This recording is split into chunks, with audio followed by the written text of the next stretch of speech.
all the dignitaries and our esteemed guests here, and all my fellow colleague friends across the country. Good evening to all of you. Myself, Dr. Anagha Pai Raiturkar, I take the pleasure in inviting you and welcoming you for this short and crisp webinar, which is unique. We have a combination of an obstetric and a gynec topic, which is so relevant to all of us in our clinical practice. The cutting edge webinars were started a few months ago by our president, past president, Dr. Meenu Agarwal. And under her leadership, we continued these webinars every week. And now our current president, Dr. Aarti Nimkar, has taken it ahead, and we have continued till now. So I would like to also thank today for associating with Meerut OBGYN Society. So I would like to thank the president, Dr. Bharti Maheshwari, and the clinical and the secretary, Dr. Priyanka Garg, to be associated with us today. So I'm sure the exchange of ideas that we will have today will help us to scale up our practices and enlighten us a lot. So I would like to welcome our president, Pune Obstetric Gynec Society President, Dr. Aarti Nimkar, to welcome everyone. Yes, thank you, Anagha, for inviting me. And because of Meenu, we are all here at the cutting edge, every Tuesday. And I welcome Dr. Sunil Jindal, sir, as a guest of honor. And he is the medical director of the Jindal Hospital and very enthusiastic person. And our chief guest is not well, so she is not here. So our speaker is Meenu Agarwal. She is speaking on the decoding of the myomectomy. And Professor Bharti Maheshwari, president of the Meerut OBGYN Society, and Ekta Singh will chair her session. And second speaker is the Priyanka Garg. She's the secretary of the Meerut OBGYN Society, and she is going to speak on the intrapartum care for the joyful motherhood. Dr. Anshu Jindal and the Dr. Tijna Goel will chair her. So I ask you, Anagha, go ahead with the webinar. Thank you, Dr. Aarti. I would request now Dr. Meenu Agarwal, who's the brain behind and who has worked relentlessly to make this a success for so many months together. So Dr. Meenu, we would like you to say a few words. Yes. Thank you, Anagha. Thank you for coordinating this program so well. And very happy to be here. Dr. Aarti, you are just shining. Both you and Meenakshi and Amol, all three of you are taking POGS, great lengths, very nice programs that we are doing, sir, here. And I can see Dr. Ekta Singh here, a good friend, and good to see you. Same here, ma'am. Good to see you. Thank you. And Dr. Ekta, welcome. Thank you, Dr. Amol. Jinder sir, hello, and a very warm evening. Yes, thank you. And so happy to have our chief guest of honor, Dr. Sunil Jindal here. वो जैसे बोलते हैं ना बातों के बादशाह, and so much knowledge he has, very interesting, and I'm so happy to have him here as the guest of honor. It's been my dream, that we will work together, do something together. So today it's very good moment for us to have you with us today for this virtual program, and we shall soon be meeting in person as well. Somewhere we will be together. So I think we can can I introduce Jindal sir, or somebody else is introduced? Yeah, we'll just after a while, ma'am. Yeah, after a while. Okay. So ma'am will inaugurate the webinar first, and then we'll go ahead with the introduction. So I would request the prayer team, because prayer is not asking anything for ourselves, but it's hands. Yes, so we can go on. आरोग्यं धनसम्पदः शुभं कुरु त्वं कल्याणं आरोग्यं धनसम्पदः शत्रुबुद्धिविनाशाय दीपज्योतिर्नमोऽस्तुते दीपज्योतिर्नमोऽस्तुते शुभं कुरु त्वं कल्याणम् आरोग्यं धनसम्पदः शुभं कुरु त्वं कल्याणम् आरोग्यं धनसम्पदः. Yes. So we move on, and I would request Dr. Meenakshi Deshpande, the Secretary of Pune OBGY Society, to introduce our guest of honor, our chief guest, everything together, Dr. Jindal sir here. So Dr. Meenakshi, are you here? Yes. Yeah, thank you, Anaga. And it is a proud privilege for me to welcome all the faculties also from Meerut Society. And Dr. Sunil Jindal is a good friend. I think we have met before, sir. Maybe Of course. not. Of course, we met. We met so many I remember times. meeting you at Patna IICOG. Correct. And and it's very pleasure to meet you here again on this platform. I'll introduce Dr. Sunil Jindal, who is our guest of honor and chief guest all combined today. Consultant andrologist and scientific director of Jindal Hospital and Fertility Center. He is also a vice chairperson of Delhi ISAR and Delhi IAGE. He is a gold medalist and he's received a best postgraduate MAMC New Delhi. Also, he's received 35 awards from different organizations. Collaboration with multiple institutions for research, including American Center of Reproductive Medicine, national and international offline and online master trainer he is. He's got many publications and presentations to his credit. He's written chapters in 8 textbooks on fertility, 12 papers published in peer-reviewed journals, and over 200 national and international presentations. His special interests are in fertility-enhancing endolaparoscopic and microscopic andrology surgery, then in sexual medicine, and special interest in surgical, medical, and laboratory andrology. I hope, sir, that your guidance and your pearls of wisdom will be very valuable today for all our delegates and our listeners today to the webinar. Thank you, sir, for attending this webinar. So, Thank you, Sunil sir, Meenakshi. this webinar, yes, we named it Cutting Edge Webinar because we keep mixture of one topic which is related to ART or endoscopy, and we keep second topic as an obstetric topic. So it's kind of a mixed bag that we are doing, and every time we have over 150, 100, more than, always in 3GT registrations, because it is basically meant for every gynecologist. So that is what Right. our motto is for this program. Jindal sir, before anything start, I want to say one thing. I literally love the way you put on the stories, आपकी Sunday Okay. stories. अच्छा. 2-4 आपकी वो Sunday stories मैंने अपने husband को भी सुनाई, and the way जैसे मैम ने डॉक्टर मीनू मैम ने बोला, जिस तरीके से जिस खूबसूरती से आप उसको बोलते हैं ना, I really want to take a training from you उस तरह से बोलने की. बहुत खूबसूरत स्टोरी सर आप बताते हैं, Thank you. And Thank it's you very very much. Nice listening to them. It's Thank nice you. To have a senior who is so good. और आपका ये Thank you. माइक तो बिल्कुल मस्त हर समय नजर आता है, बिल्कुल जब ये आपके सामने लगा हुआ है. Thank you. Thank you very much. Sorry, ma'am, I Thank you. took time because I really wanted to tell him. कभी मौका नहीं मिलता सर से मिलने का, तो I took this opportunity to at least tell him what I feel for his stories. Thank you so much. Thank you, really. Thank you so much. And Dr. Meenu, I have known you, I don't know, from times immemorial. Such a pleasure Yeah. to be here. And thank you very much for inviting me. Dr. Amol, I know your whole family. And thank you for calling me up yesterday. I've spoken to you after a long time. Dr. Aarti, of course, we met so many times. Dr. Raiturkar, a difficult name once again, I'll remember it always. And Dr. Ekika, of course. And there's so many people over here. I mean, it's an honor and privilege to address such a distinguished gathering of professionals dedicated not only to the field of obs and gynae, but actually committed to the health and well-being of countless women who rely so much on us.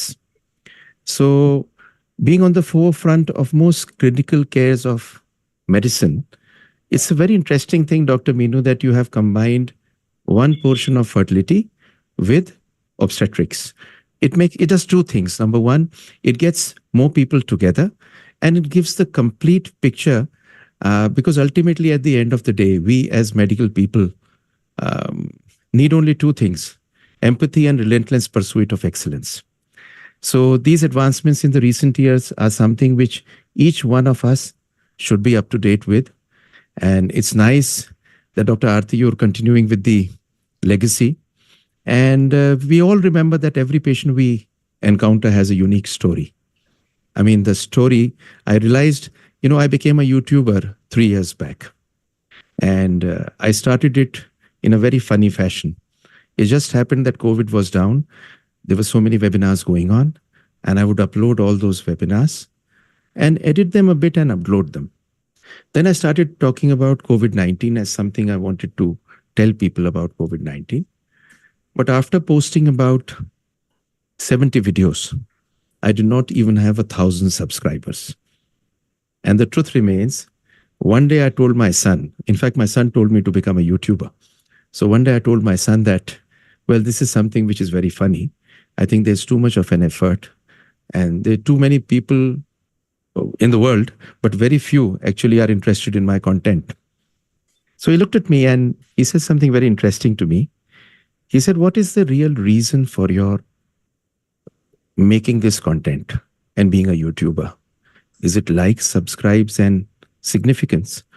Or do you really want, or you have a bigger mission of creating content? And I realized that night that there is no human being on earth today who can't have a baby. If you have your sperm, you can have your own sperm. You don't have a sperm, could be taken out of a testes.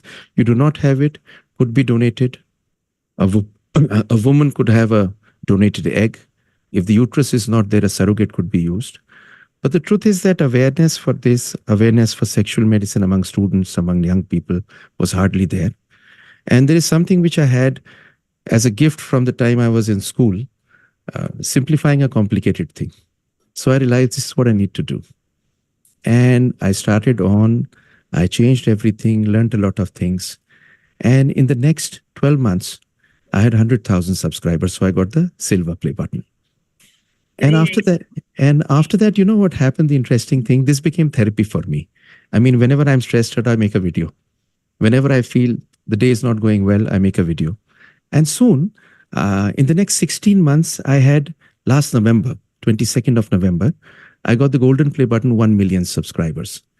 And I'm going to hit 2 million in August. And the realization that we as human beings were built, made to network, connect with people, and give something which is valuable is truly fulfilling. Just like, I mean, Dr. Meenu, you would make a wonderful president of Foxy. I can tell you this. You'd make a wonderful president. And, you know, this every week, every month, joining in, remembering some unique stories, creating something in our field, striving for excellence in our practice. But this ultimately translates into only one thing, are doing something for the patient who ultimately needs it.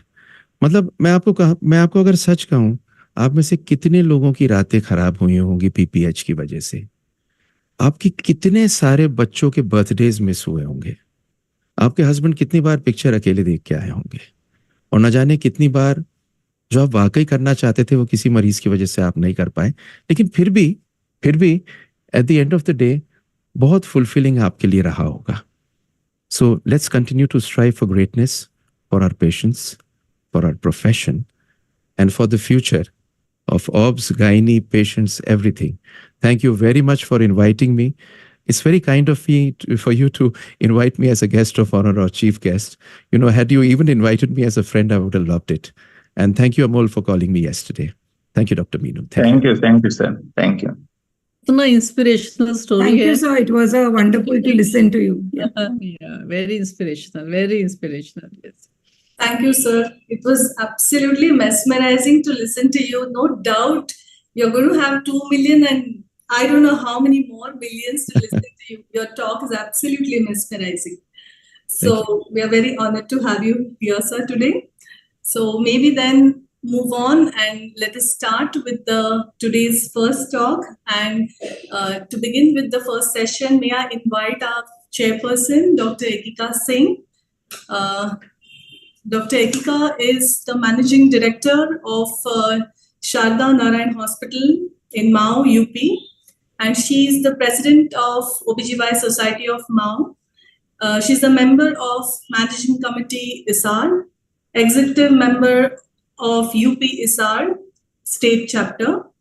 She's the North Zone Coordinator for Foxy Young Talent Promotion Committee. She's the Assistant Editor of International Human Reproduction and Research Development Journal. And she has huge number of awards, as you can read here, under her belt, and the most prominent being the champion of ISAR 2020. So we are really happy to have you. She has huge publications and research to her credit. So we are very happy and honored to have you, Dr. Ekika. So I request you to start the session. I request you to introduce Dr. Meenu Agarwal, our first speaker.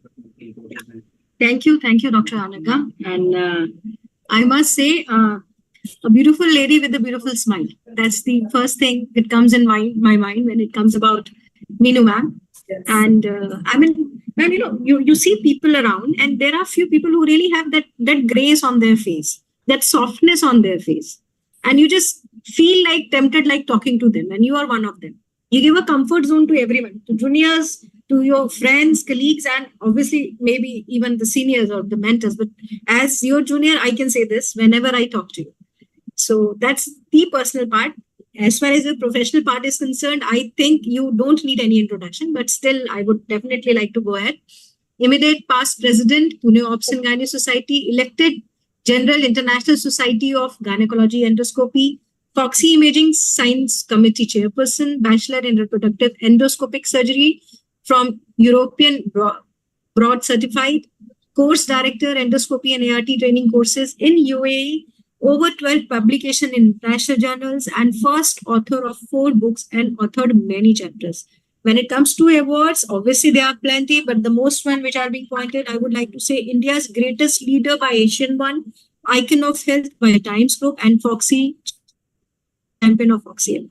So I'm looking forward for a very clinical and pinpoint and eye-opening lecture from you.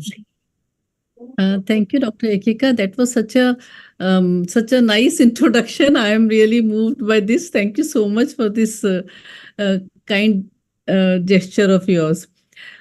So I shall be now just sharing my screen, and I shall be talking on decoding myomectomy. Just one second. Okay, all right. Ekika, I have known her for so many years. Very charming, very pretty. So always we used to look at her and say, this girl is so cute. So thank you. Thank you. Thank you. So good evening, everyone. And I shall be talking about myomectomy, which could be either for infertility, it could be for abnormal uterine bleeding, or it could be sometimes maybe for large fibroids for pain abdomen or something. And we all know that Professor Kurt Sem reported the first laparoscopic myomectomy along with Professor Lilo Mettler in 1979. It was not taken very well at that time. People said that you are taking laparoscopy too far. How can you suture? How can you test the integrity of the scar and everything? So he was actually ridiculed. They were actually ridiculed for even suggesting that you could do a myomectomy laparoscopically. Now, when we talk about which incision to take, पहले vertical लेना है या transverse लेना है. When we were learning, we were told that vertical is better because it is the most avascular area. Then now, over a period of time, we have realized that avascularity is not very good for healing, number one. Number two, now we are taking ipsilateral ports. So if you are taking ipsilateral ports, it is difficult to suture the vertical one, and it is better to take the, so now most of the cases we are taking the transverse incision. So ये ports हम लोग use करते हैं. This is the primary port. Then your first secondary port, this is the anterior superior iliac spine, so 2 centimeters medial to that, and your other port equidistant between this port and this port. Sometimes today I was doing a workshop, we took a suprapubic port. So sometimes we use different, change the port placements, but by and large, this is what we use for most of our, even for TLH, same thing we use, but if the uterus is larger, your primary port goes up and so do your secondary ports slightly go up. So they are quite standardized in this way. Pre-operative, अपने को myomectomy करना है. Now I see a 3D ultrasound I find is good enough. Normally, I don't do MRI for my patients for fibroid, a good 3D ultrasound. And of course, if she's an older age woman, you're suspecting some kind of malignancy, you want to rule out, then LDH levels can also be done. This is how we are doing the mapping of the fibroids. You can see here. So very beautifully, these images are, we are put it in the OT before we start the case. Before the case patient is already counseled that, see, I'm going to remove this fibroid for you. I'm going to remove this fibroid for you. This I don't have to touch because this is not causing any problem. This I don't have to touch because this is not causing any problem. These two I don't need to touch. So all that is told to the patient before the surgery. तो 6 महीने के बाद patient वापस आके नहीं बोलेगा doctor आपने myomectomy किया and I still have 4 fibroids.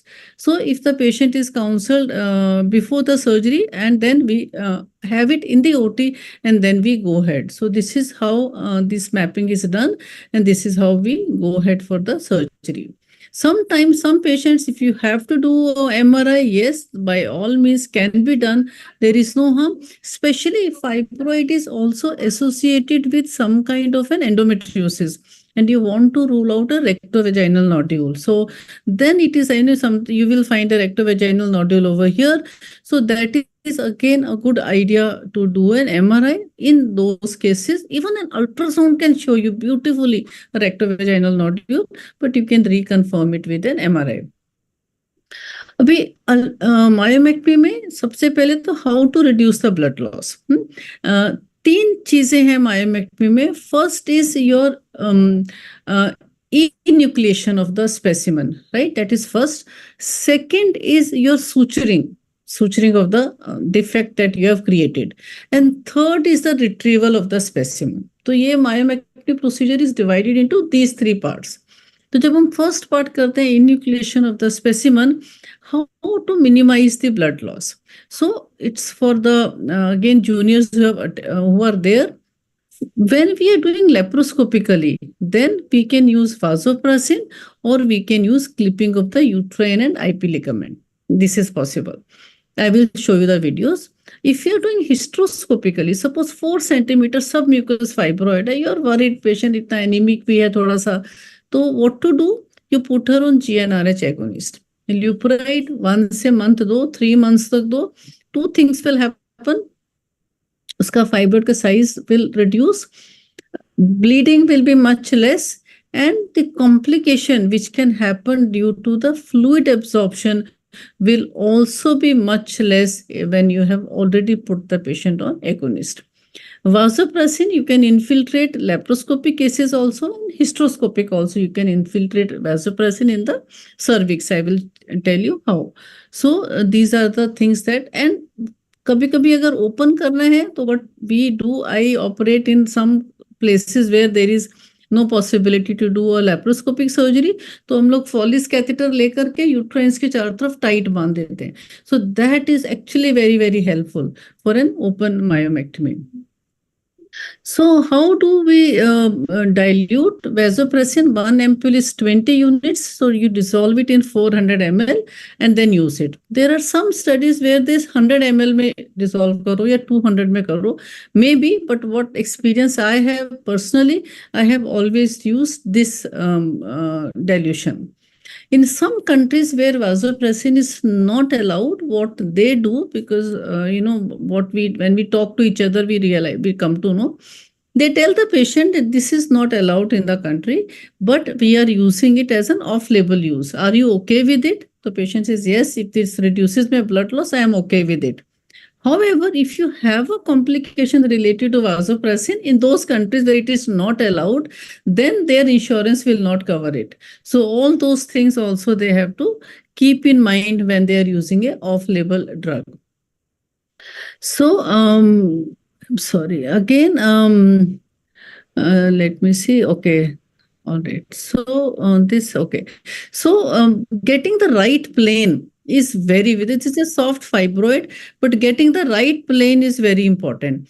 So keep cutting till when?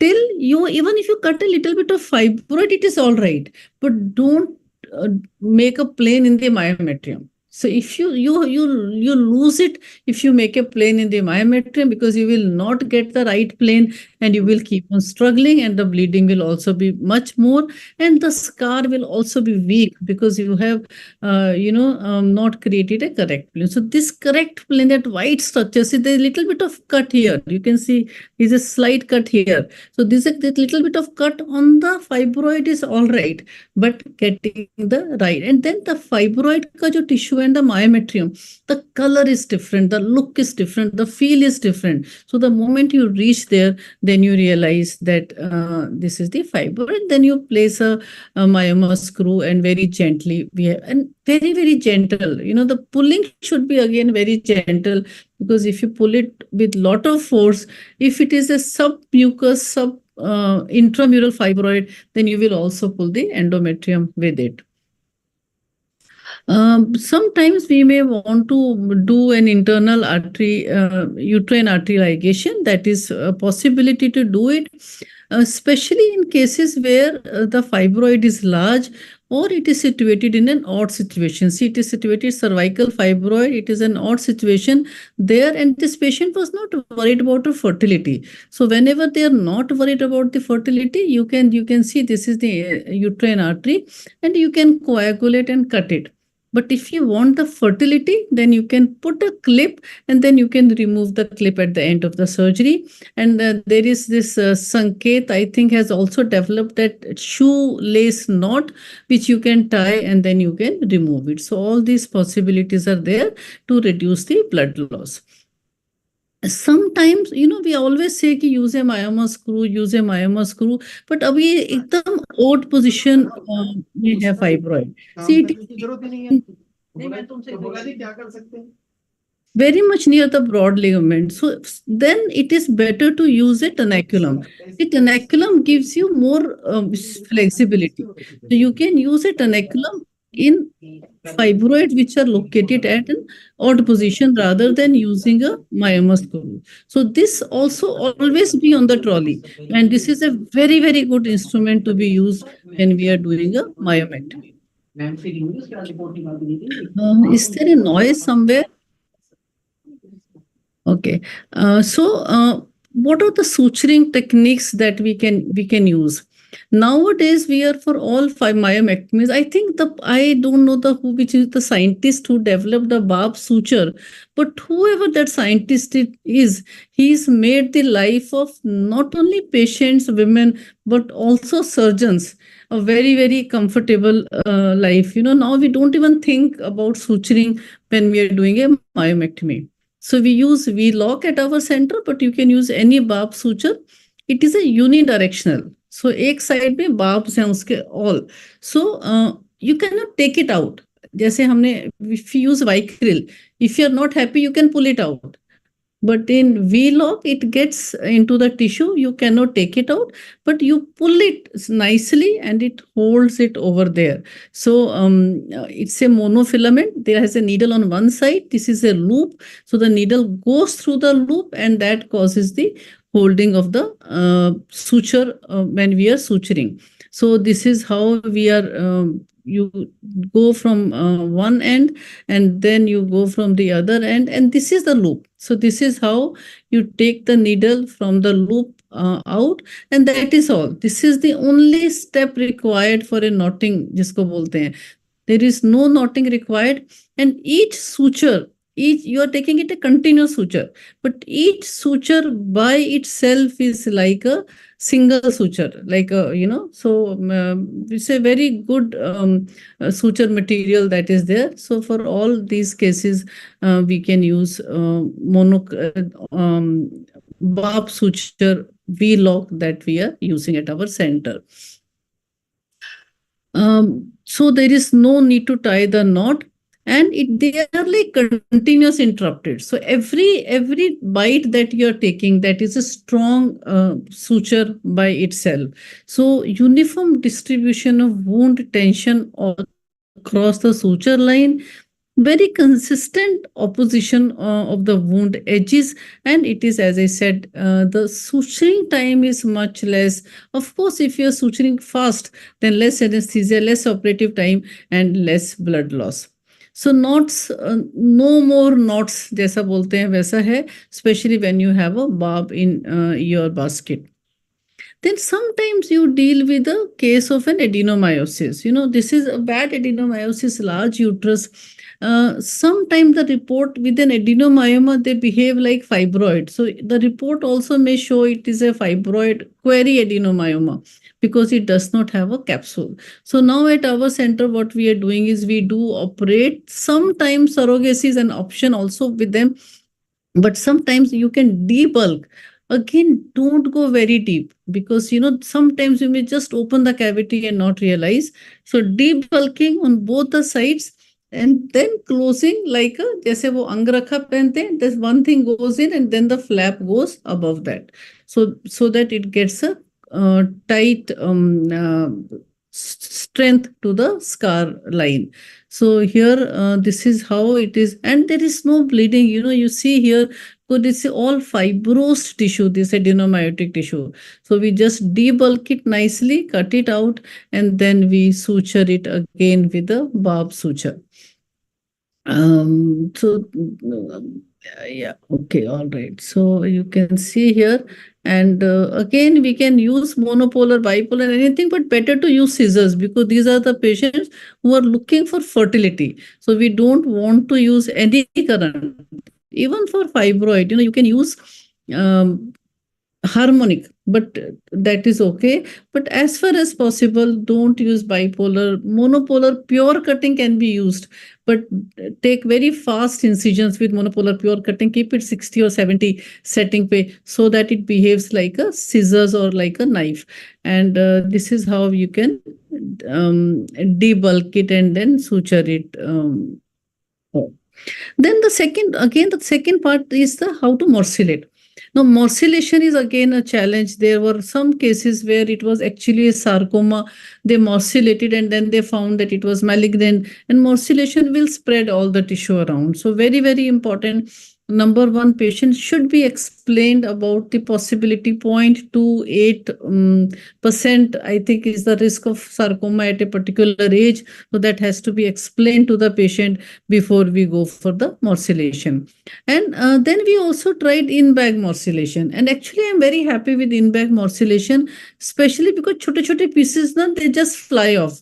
And if they're falling in the bag, then you just pull the bag out rather than they are in the peritoneal cavity and then you rinse and then you can never remove all the pieces. And we have seen cases where there are parasitic fibroids in the second, after a few years.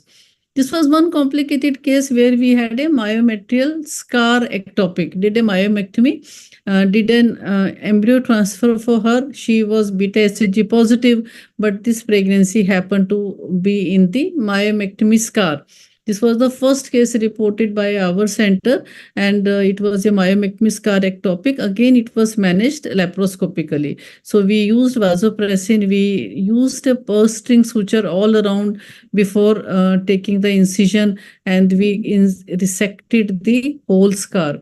Very important is to resect the whole scar and not just give a vertical or a transverse incision. So that is again very important in these cases.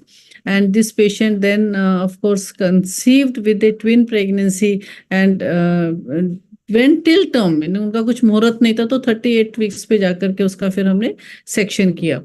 Also, myomectomy patient should be informed that your delivery will be by C-section, so that also has to be explained.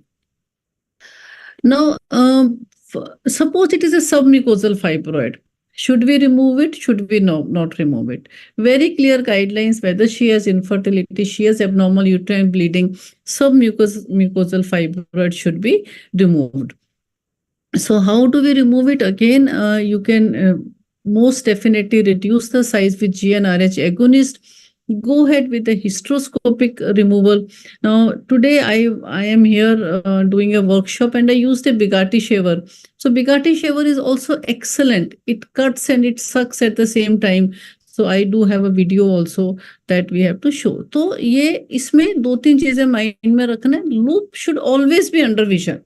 So it should कि loop किधर है पता नहीं, ऐसा नहीं होना चाहिए. So loop को go behind and always take complete bites. Don't take half bites, otherwise it will keep on hanging over there. So that thing we have to keep in mind. So this is a Bugatti shaver where it has a cutting and it is sucking. So it is a morcellator. So just keep it on the tissue. Press your foot switch. When you press it half, it starts sucking. When you press it full, it starts cutting and sucking. So the whole thing just comes out very beautifully within seconds. It does not take more than 1 minute to complete the procedure where you have a 1 centimeter fibroid or something. So this is another case where we had a FIGO 2 fibroid. It was intramural fibroid, but patient did not want a laparoscopic surgery. वो कहीं तो बाहर से आई थी. तो कुछ new studies have come where you can just give incisions on the endometrium and leave it. तो वो अपने आप से it will come into the cavity. That is one option. Here what we did was we used a myoma screw. After giving an incision all around the fibroid, ये hysteroscopic myoma screw use किया. उसको थोड़ा सा pull करके we pulled it into the cavity. So this became FIGO 1 or FIGO 0. So once it is in the cavity, then use the resectoscope and then do the normal with the resectoscope, then you remove the fibroid. So these possibilities are all there. Intramural fibroid, asymptomatic infertility patient, most of the guidelines say it will improve the fertility. However, the results are unclear. So patient has to be told that even if we don't remove the fibroid, we can go and try. Do not touch this fibroid unnecessarily. Myomectomy should not be done. Any fibroid which is impinging into the cavity, intramural but impinging into the cavity, again should be removed. Now, again, sometimes when you are doing this kind of a myomectomy, you can open the endometrium. You can see here, and always push the dye. Whenever we are, thoda sa laga ki endometrium jaisa hai, push methylene blue and see whether you have breached the cavity. Agar cavity breach hua hai, no problem, it does not matter, but just go here. Go yahan par. I'm sorry, one moment. So cut here. So that is very important. And push all the endometrium inside. Some people say put Surgicel before you close the myometrium so that there are no adhesions at all. So these things should be kept in mind. So this is our presentation on the laparoscopic myomectomy scar ectopic this party 2017. So उससे पहले दो हैं, but that is one is open and one is for subserous. So this was the first publication on this particular thing. So again, very, very important is to have a proper pre-operative planning before we start the case. And good laparoscopic is better than open.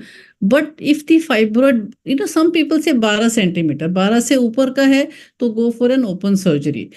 But it depends on the skill of the surgeon. Some surgeon may say, oh, I removed 15 centimeter, 18 centimeter, 36 centimeter size fibroid. So that is fine. But in general, the guidelines say if the fibroid size is more than 12 centimeters, then it is better to go for an open surgery. Although even we have removed bigger than 12 centimeters laparoscopically, but that is besides the point. We also have Now, this is a ultrasound probe which you can put inside while doing the surgery. तो एक side port से ultrasound port अंदर डाल के just scan the uterus and see where the fibroid, छोटा fibroid which you are missing out, and then that can be also removed. This is for the tumor marker, but even for the fibroid you can use the ultrasound port. So the thing is, do not settle on laparoscopy prematurely. You know, अभी नया course किया, just start किया, myomectomy मत करो. Hysterectomy तो भी कर सकते हो, but don't go for myomectomy. थोड़ा सा, you know, wait for some time, get little more experience. Pre-operative good mapping, careful surgical technique, and in some cases you can do a uterine artery occlusion.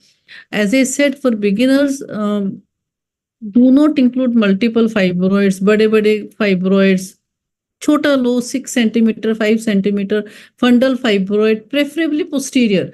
Posterior fundal fibroids are easiest because का suturing बहुत easy रहता है. Anterior का suturing difficult रहता है. So choose your cases very, very carefully in the beginning. So thank you very much, and thank you so much for giving me this opportunity. Thank you, Amol.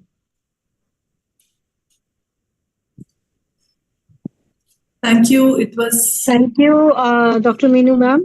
It was very nicely presented, all the clinical cases, and I really like that scar ectopic. So, ma'am, after how long? Is it after 3 months, or you gave some extra time before you transferred for the second time, or there are any other precautions which should be taken care once a scar ectopic pregnancy is being resected and she is again becoming pregnant? Minimum 4 months, but we keep 6 months gap after myomectomy transfer. And their delivery, ma'am, I mean, will it be, I mean, you will take them to term, or you will get them delivered a bit earlier because of Normally these two 36 problems? weeks, 36 and 37 is the time when we deliver them. This particular patient had some Murat issues or something, so we took her till 38 weeks. But Okay, 36 to that's 37. very nice, I mean. That's very nice. And a second thing which I really wanted to ask you, ma'am, for those large fibroids, which you just said 12 centimeters should be the ideal one taking, because what I have seen in our personal experience, I mean, if the fibroid size is more than 10 or something like that, so suturing of the rest of the part also becomes a bit difficult. So I want to know your comments on that apposition and everything. Is it as fine as when you do it for the fibroids which are less than 8 centimeter, and the one if you have to do of the 10 centimeter fibroid? What about your experience in suturing the myometrium and the rest of the things? The tension and the apposition. जितना बड़ा fibroid है उतना ज्यादा suturing चाहिए, उतने ज्यादा layers में suturing चाहिए, उतना ही मॉर्सिलेट करना है, उतना ही ब्लड लॉस ज्यादा होगा, उतने ही हायर पोर्ट्स होंगे. So all those things, if somebody is very, very skilled, they can remove any size of the fibroid, I would say. But I have seen even very senior, very good surgeons also, they don't mess with large fibroids. There's something also called a laparoscopic assisted myomectomy. So large fibroids, they go laparoscopically, they give the incision, they enucleate, and then they give a small incision laparotomy, फिर उसको वहां से थोड़ा incision को बड़ा करके. Yeah, because when we really had one patient, we struggled because this is what I wanted to say for the large fibroid, because young patient thi and she also insisted, but then yes, she had bleeding and she had some pelvic collection which became abscess. I mean, we really had to struggle a lot for her. So probably we have decided anything which is more than 8 or 10. I mean, obviously everyone is good enough. I mean, the person who is doing is good, but sometimes something misses and then it becomes very difficult for patient to, and specifically if it's an infertility patient, adding up one thing more which can lead to some other things.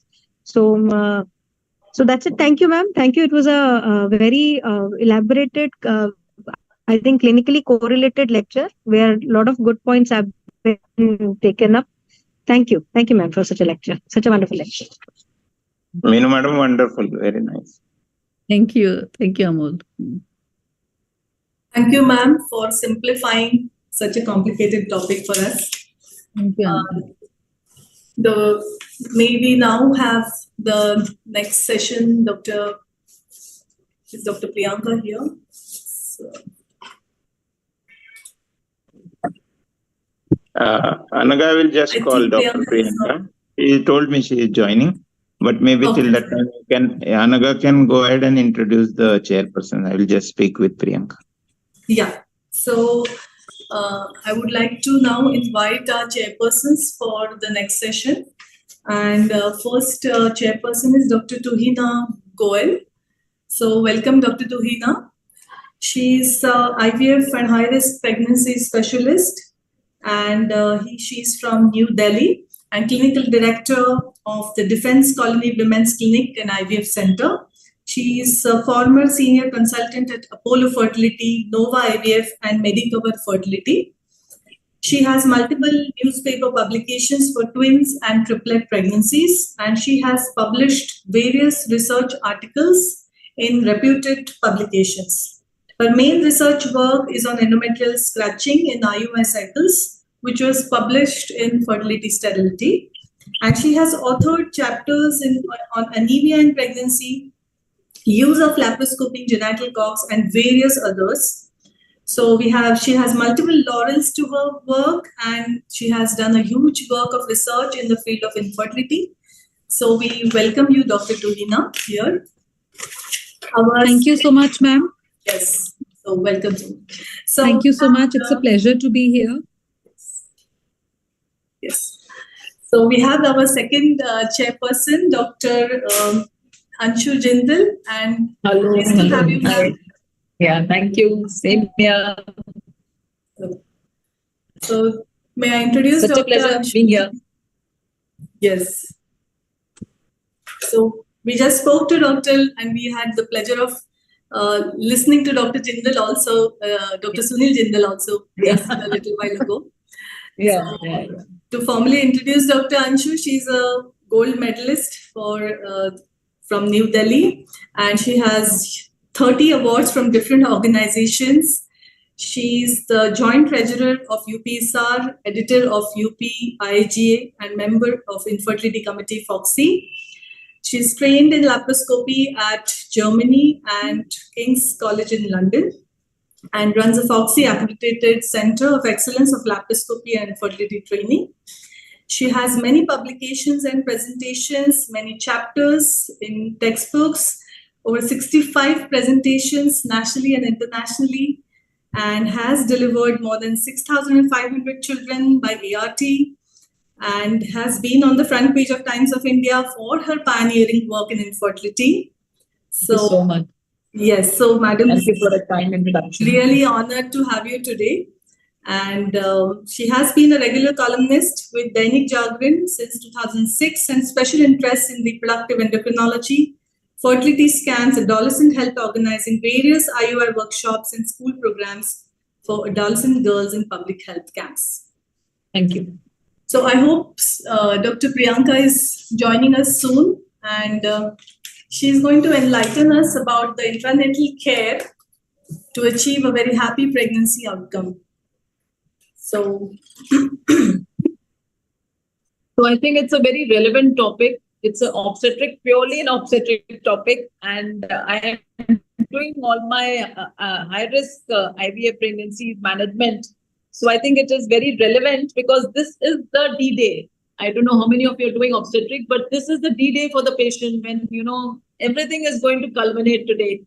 And they're looking for this D-Day for a very long time. So as an obstetrician, it's your responsibility to give them a healthy child, healthy baby, without any complications in intrapartum. And you have to look into all aspects. If she's laboring, then the labor can be very long, almost 12 to 24 hours. If she is cesarean, as most of the high-risk obstetric patients are, then you need to take care before the cesarean and also after this and during the cesarean. So I think it's a very relevant topic. I'm really looking forward to hearing from Dr. Priyanka what she has to say on intrapartum care for a joyous motherhood.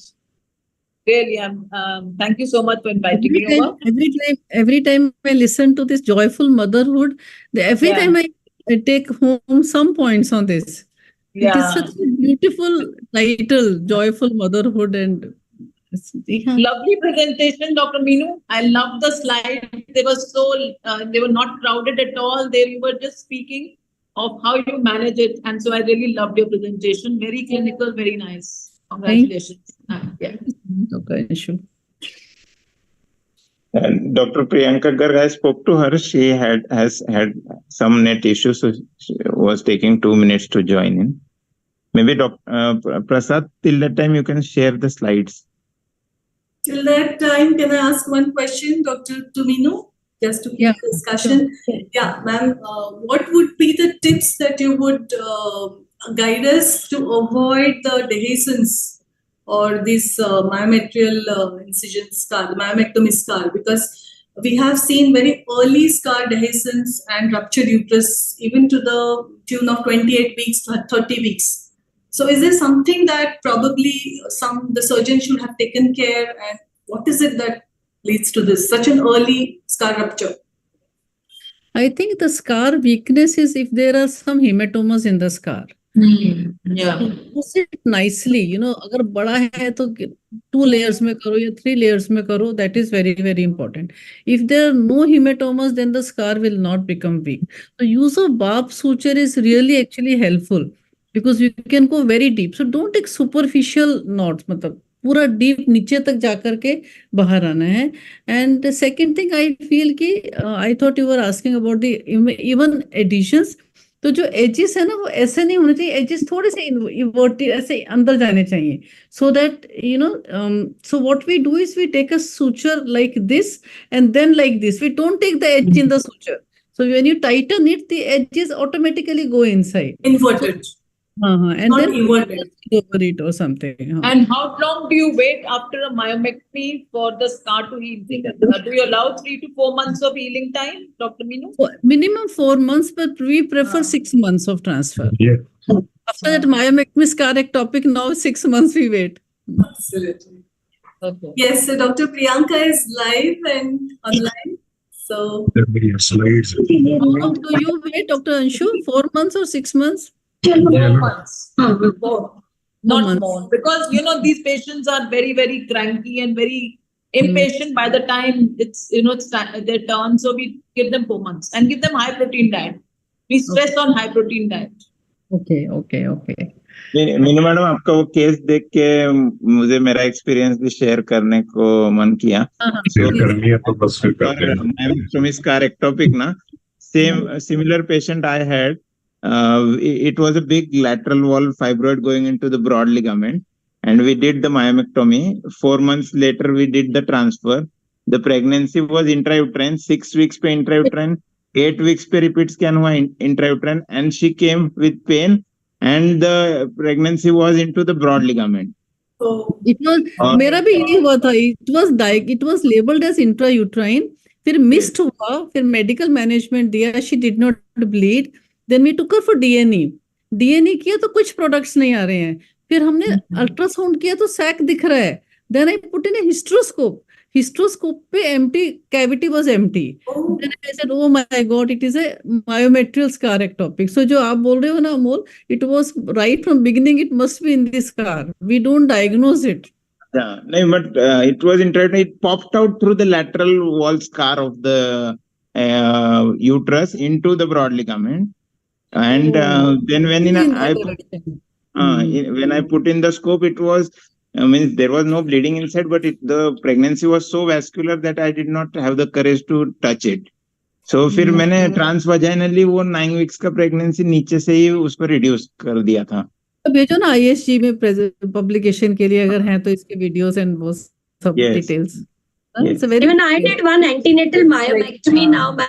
19 weeks, we did a antenatal myomectomy for a 12 centimeter fibroid and a 5 centimeter. And she continued till term very well. She was in so much of pain that we had no choice. She had come for a hysterotomy at 19 weeks. But we said, okay, if we can keep the baby going. So guarded antenatal and she performed well and we delivered a baby at 35 weeks. तो open करके किया laparoscopy? बहुत बढ़िया था ma'am. It was a large, मतलब ऐसा pedunculated fibroid नहीं. Open किया है ना? Because it was a posterior lateral fibroid. Pregnancy को manipulate भी कैसे करते ना? But we closed the wound with the V-lock, the newer. Yeah. So that following the surgical principles of laparoscopy, we did that and things went off good for us in that. ना. Very nice, yeah. ये That's भी all. आप थोड़ा publication बना के भेजो. मैं आपको ISG के जर्नल, ट्रोका जर्नल है, उसमें I can get it published. For sure, Meenu ma'am will do that. आप तो हमेशा been so much dedication to the work. Dr. Priyanka Garg, good afternoon and Sorry, welcome. Dr. Amol, for being late. Actually, emergencies. Yes, yeah, we can Hello, understand. ma'am. That's being an obstetrician. That being a true obstetrician. All Ma'am, learning, ma'am. You people are the guiding light for the Merit Society and whole of India. Dr. Priyanka, first of all, let me thank Merit Obs Gynae Society for being part of this webinar. And as we are already late, I would request you to, if you can start with your presentation on intrapartum care and joyful motherhood. Yeah, thank you.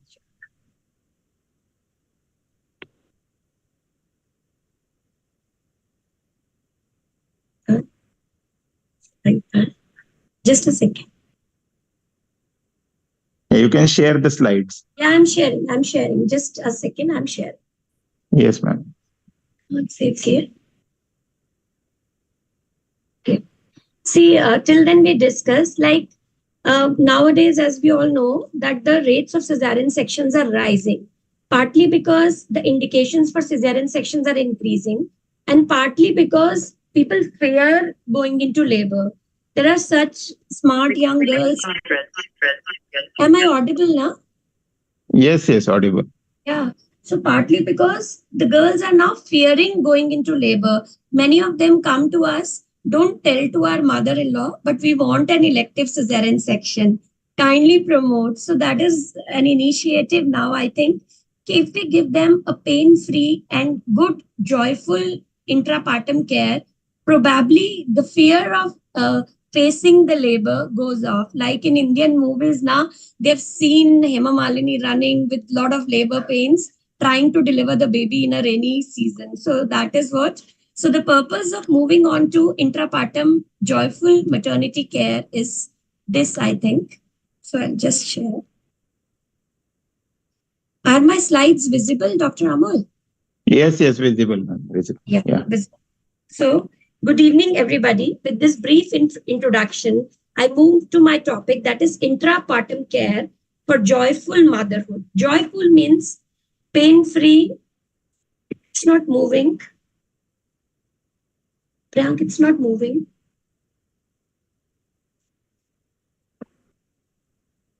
से होगा, एक click से. Just a second, I think slides. कैसे change हो गया? इससे let's say. Okay. So, the intrapartum care, this concept rests on 3 pillars. Number 1 is providing optimum pain relief. That means she should not fear that I'll have a lot of pain. The pain would be so miserable that I won't be able to do with that. Next is then, see, we need to get pain relief, but we need to ensure adequate uterine contractions as well. That doesn't mean making her pain-free, she doesn't have any uterine contractions and the labor go prolonged. And third is a close clinical monitoring of the labor events, that is maintaining a partogram. Since long, we have been trying to maintain a partogram in India, but still we are far away from the targets. So active management of labor was a concept which was advanced by the Irish School. In 1973, O'Driscoll and his colleagues reported the advantages of active management of labor, which leads to short labors, improves obstetric outcome, and lowered cesarean section rates. So how does it do that? So active management works by preventing infection, exhaustion, dehydration, ketosis, then dilution in the mother, and less of fetal distress. So we are all now familiar with this very beautiful graph that is known as the partogram.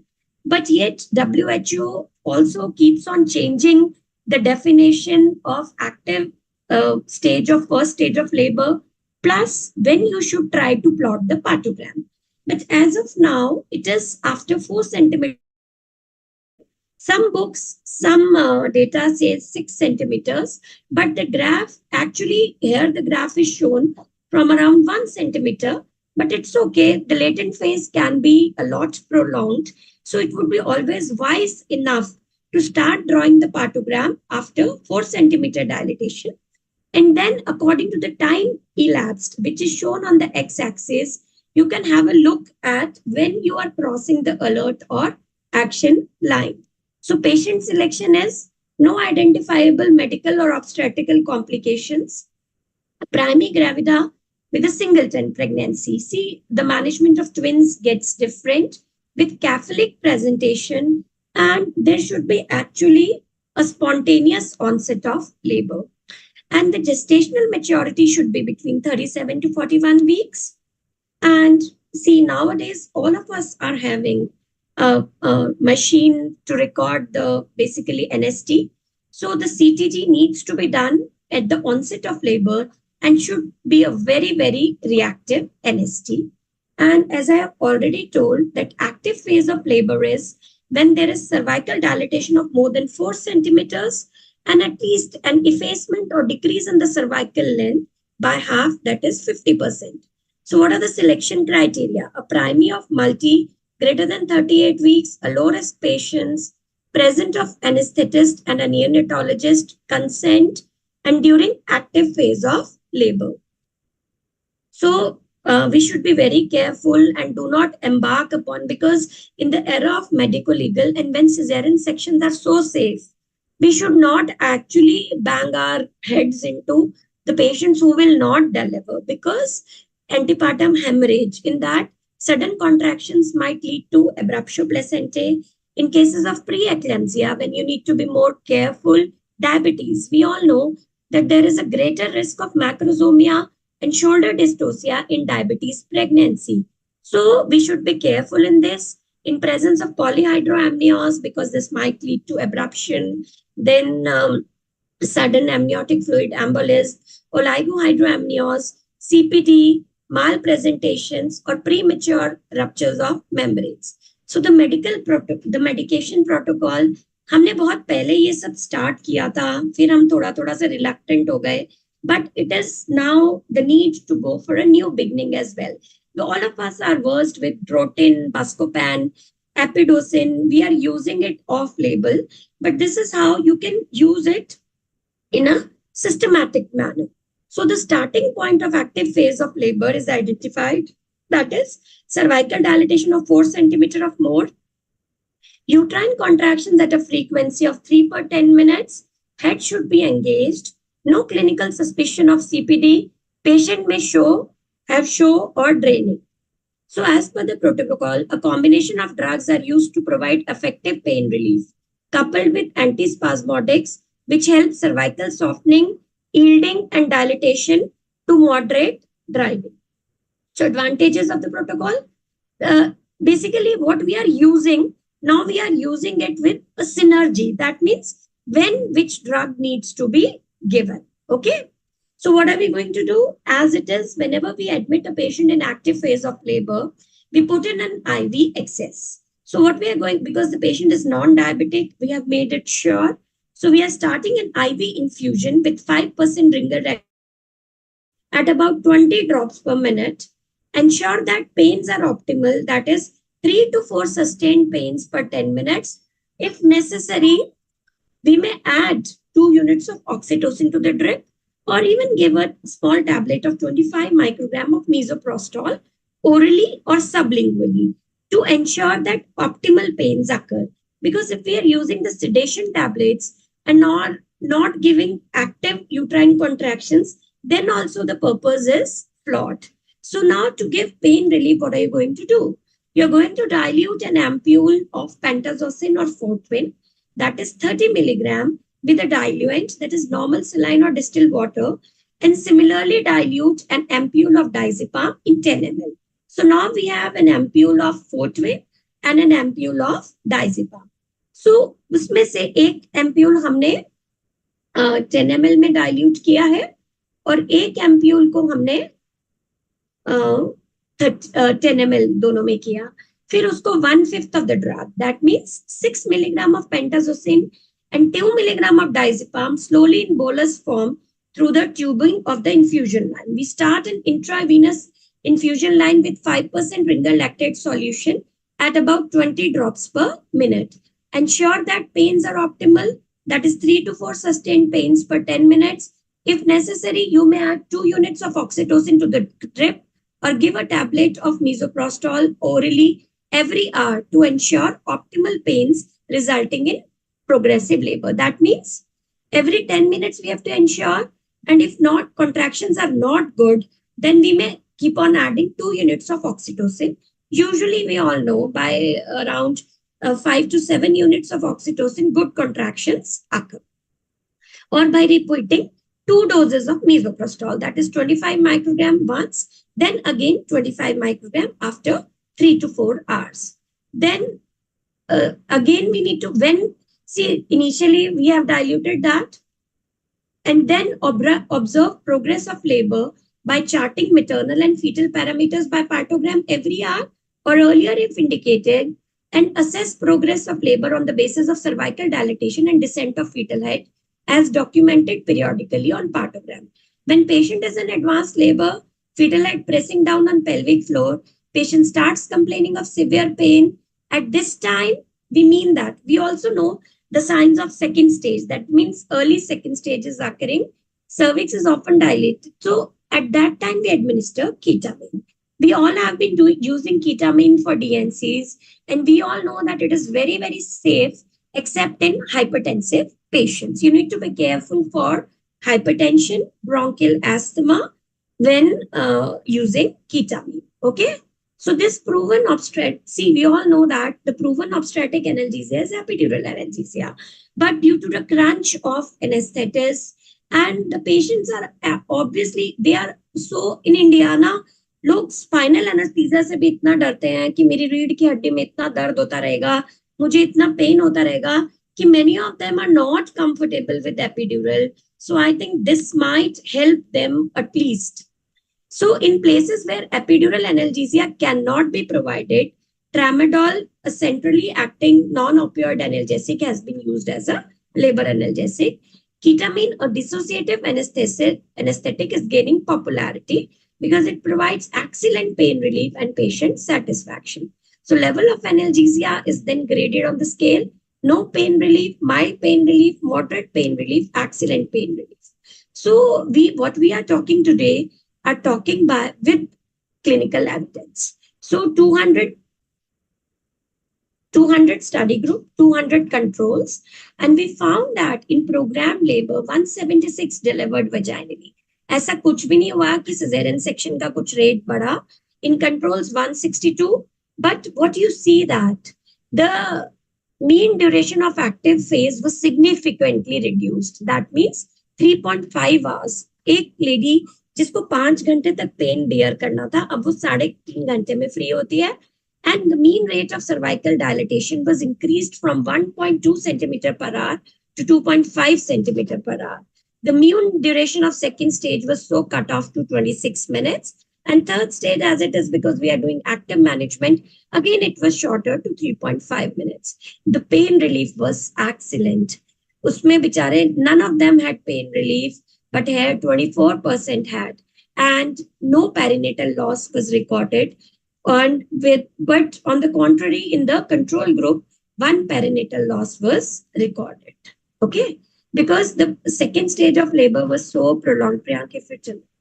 Second stage of labor was so prolonged that it was this. This is again a reiteration of the facts which I've already disclosed. So no complications, slight bit of nausea, vomiting, drowsiness, slight tachycardia, and hypertonic contractions in some of them out of 200, and no incidence of rupture uterus. So we controlled the problems when there was hypertony and did not allow it to reach to the level of rupture uterus. So side effects observed were more in cases than in controls, which are related to drugs. But pain relief was much better in study group as compared to controls, right? So majority delivered vaginally, no drug effects, no significant fetal, neonatal, maternal complications. Okay. So antispasmodics are very good. Women in labor, intervention antispasmodics, They were always good. Drotin, Buscopan, at least it gives a placebo effect that we are doing something. And I think this helps as well. So see, although in nulliparous also it helped, in multiparas also it helped. So it significantly shortens the second stage of labor in nulliparous women. So no side effects as compared, no adverse drug reactions with hyoscine and velethamate for use as dilatation during labor. All the p-values were insignificant, not even 0.05. What to talk about 0.001.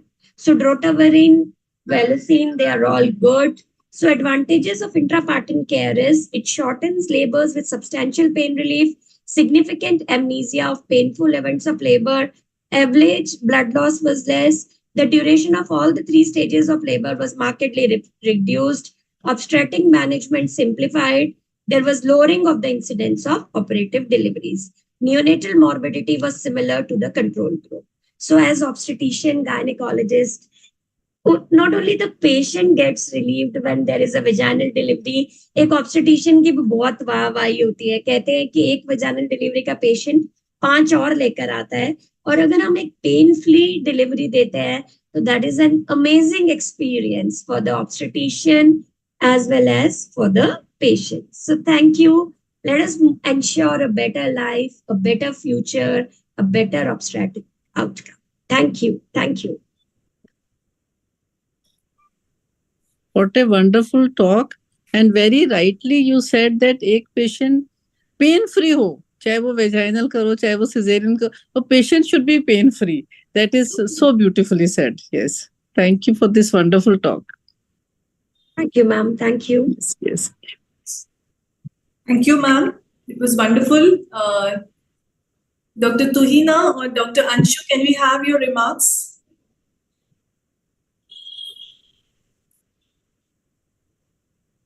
Hello. Hello, Dr. Tuhina. Yes, it was a lovely talk, ma'am, Dr. Priyanka. Thank you so much for enlightening us. And yes, indeed, like ma'am said, so it's the D-Day for which I think the patient and us together, we work for years for ultimately so that they achieve the desired goal on this D-Day. So their careful monitoring, both intrapartum, everything this day is very important for them and for us. And like we learned so much from you. Yes, exactly. Analgesia and a lot of things we need care and monitoring on is very essential. So ultimately our goal is safe motherhood. And it was very enlightening and lovely to hear all that from you, ma'am. Thank you so much. Let's see if we can incorporate into our clinical practice as well. Thank you. Yes, yes, absolutely, ma'am. Slowly and slowly, I have seen the trend is going from just being clinical to being very warm, passionate towards the patient. Let that be a memory for her. The delivery itself should be a good memory for her. So all those things are becoming more and more important now, which is really nice. पहले हम लोग को भी तो ma'am थप्पड़ मार के पढ़ा दिया जाता था, but now we डिलीवरी करना है, बस वो हो गया तो ठीक. तुम जोर नहीं लगा रही हो, तुम दम नहीं लगा रही हो. But I think now compassionate care is also the need of yes. Very for bringing about this topic. We talk about laparoscopies, we talk about IVF. Less we talk about intrapartum care, and this is a nice thought from your side too. At least bring it to.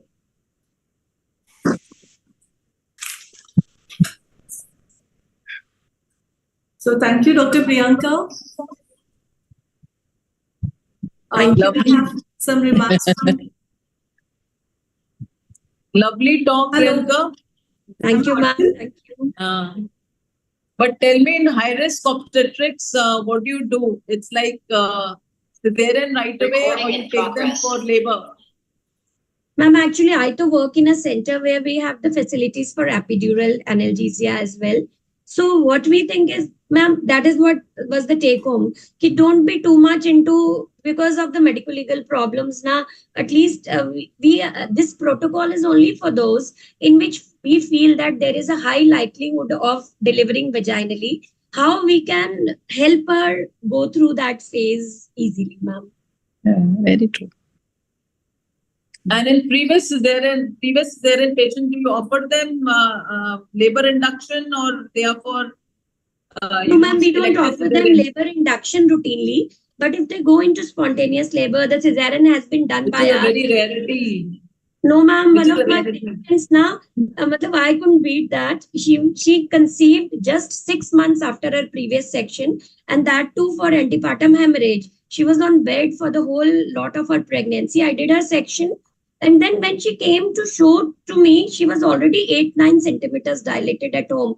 She delivered immediately. So, ma'am, such cases are there. And when I know that the scar is mine, it was a lower segment scar, and I'm confident on that, because in previous sections, the most important thing is how the first section was done, what was the indication, how the scar is, because the behavior, because in the era of scar ectopics, we are seeing so much of mal healing of the previous scars that becomes difficult for us also. I think high risk pregnancies mein na, either we do an elective section or we let them go into spontaneous labor. Then True. they behave well. But induced kiya, so they always go for then better to do a planned C-section. I know your opinion will be better on this. But highly, yeah, no, but in Dr. Meenu, in high risk obstetrics, it's very difficult to take them till 40 weeks also. You have to take a decision for termination at 37, 38 weeks. You can't 37. go on and on because Program labor says most of them 42. Agree. Agree. Babies are not 40 weekers, ma'am. You're very right. Indian babies तो डर लगता है तब तक सबको LIGO हो जाता है. So delivering at 38 to 39 weeks is the justified time for our babies. Right. Mhm. Yeah, especially IVF conceived, very high risk. I think it may be a C-section. Actually, either a C-section or vaginal delivery. There is nothing normal. Both are normal. Right. We should No, remove but the are word you normal. delivering your It should be patients, vaginal both Dr. or a Meenu? C-section both. Are you delivering your IVF pregnancies vaginally, Dr. Meenu? I would like to ask you. No. Are you delivering? No. Unless it is a second, unless it is a, she already has a child and secondary infertility. First is a normal vaginal birth, then only those patients. Yeah. Otherwise, no. Yeah, that's true. 100%. It is almost close to 100% C-section. But we are I'll be honest with you. for that. But Patients we that are high are risk. criticized for that. Let them Ma'am, get only high risk patients like I have seen the baby. Yeah, Dr. Ekika, please. Yeah, the only high risk patients which I have really seen, they are like the ones who have jaundice. Sometimes they go in spontaneous labor and they deliver quite fast. The only thing which we really have to Also, Ekika, even preeclampsia patients, ma'am, the cervix is so soft now. By the time you are managing her blood pressure and everything, and if NST is good, a single tablet of meso works wonders for them, ma'am. Kai baat, right? Yeah. So probably, ma'am, I think high risk I everyone have a is very like interesting case. One of my cautious. patients. I have a very interesting case. One of my patients who had failed 7 times in America had failed IVF. She came to us because the mother belonged to Meerut and she was brought up in Meerut. She got her pregnant in the first go, and she went back to America for her delivery because she left us at 26 weeks, and she delivered and a vaginal delivery in America. I was surprised too. I mean, it's so many failures. हाँ तो ma'am वो बहुत करते हैं भैया हमारे 18 घंटे ना मैडम हमारी जान निकल जाती है वो वहां से हमें बताते रहेंगे मैम 5 सेंटीमीटर वो कर नहीं रही है वो तो ना they are very stringent on protocols because they are using epidurals and even ultrasound guided monitoring of labors. Plus, ma'am, they have separated obstetrics from other branches. I think they can do this because midwives are so trained. The obstetricians are different. The one who sees emergency obstetrics is different from the one who books antenatally. So the manpower, the spread of manpower, हम तो बेचारे अकेले मर जाएंगे हम एक एक चीज के लिए जूझ के. But the obstetric care that we are offering, na, the obstetric care that we are offering, it's hats off to us. हाँ हम कर रहे हैं वो personalized. पे नहीं जाते हैं a pat on the back. मचाता है.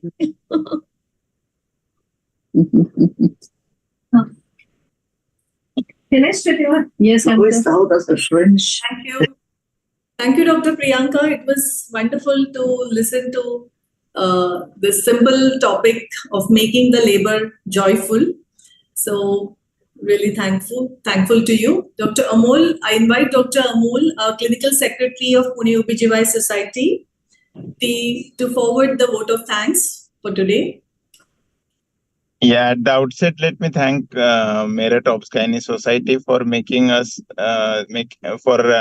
making this webinar the part of their academic event and associating with this academic event. And I thank our guest of honor, Dr. Sunil Jindal sir, for being here and showering his blessings. What a mesmerizing talk we had by Dr. Meenu Agarwal madam and Dr. Priyanka Garg. Enlightening us on myomectomy and on intrapartum care. And let me thank all the chairpersons, Dr. Ekika Singh and Dr. Anshu Jindal and Dr. Tuina Goyal.